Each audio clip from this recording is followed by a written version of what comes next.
शांत वन में टोनी नामक पक्षी लग्न से भोजन की तलाश करता है।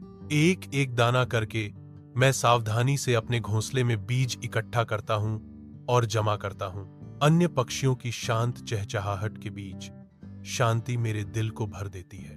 एक चालाक लोमड़ी धूप से सराबोर वन पथ पर चलती है, आंखें टिमटिमाती हैं, हमेशा चौकस। लोमड़ी टोनी को ब्लूत इकट्ठा करते हुए देखती है।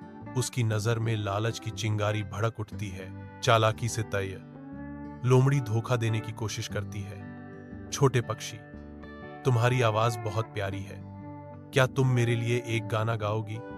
मैं तुम्हें कैंडी का एक बड़ा टुकड़ा दूंगा। टोनी लोमड़ी के धोखे से अवगत अज्ञानता का नाटक करता है, जो उसकी चालाक चाल के लिए मंच तैयार करता है। लालच से प्रेरित होकर लोमड़ी व्यस्तता से अनाज को टोनी के घोंसले में रखती है, आने वाली चाल से अनजान। काम पूरा होने के साथ टोनी आकाश में उड़ जाता है, जिससे लोमड़ी को एहसास होता है कि उसे मात दी गई है।